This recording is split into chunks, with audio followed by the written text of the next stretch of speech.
கர்த்தருடைய பரிசுத்த நாமத்துக்கு ஸ்தோத்திரம். பிரியமானவர்களே, இந்த 167ஆம் நாளுக்கான விசுவாச அறிக்கை, அது யோபுவின் புத்தகம் 29ஆம் அதிகாரம் 4ஆம் வசனம். தேவனுடைய ரகசிய செயல் என் கூடாரத்தின் மேல் இருந்தது. ஆமென்.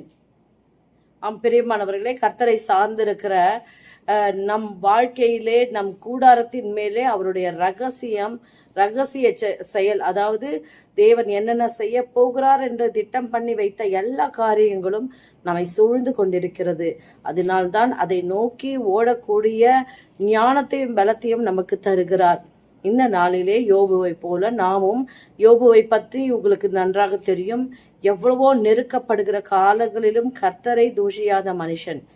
அப்படிப்பட்ட சன்மார்க்கனை போல நாமும் நெருக்கப்படுகிற காலங்களிலும் கர்த்தரை நாம் முறுமுறுக்காமல், தூஷியாமல், விசுவாசத்தோடு இன்று நாம் சொல்லுவோம், அவருடைய ரகசிய செயல் நம் கூடாரத்தின் மேல் இருக்கிறது என்று.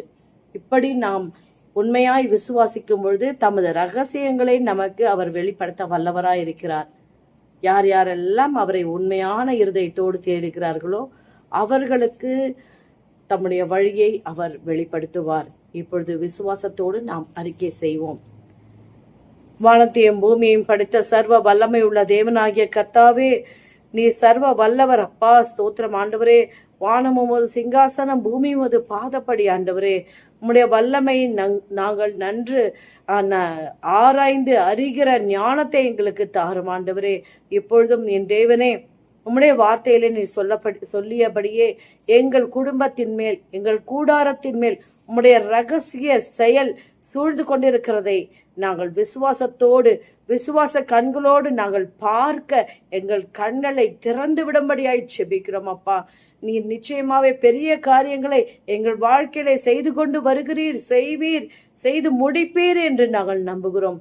இந்த முழு நிச்சயமான விசுவாசம் இன்னும் பலப்பட எங்களுக்கு உதவி செய்யும். இயேசுவின் மூலம் ஜெபிக்கிறோம் பிதாவே, ஆமென். விசுவாசியுங்கள், அறிக்கை செய்யுங்கள், கிரியையிலே உங்கள் விசுவாசத்தை காண்பியுங்கள். கர்த்தர் உங்களுக்கு பெரிய காரியங்களை செய்வார். God bless you.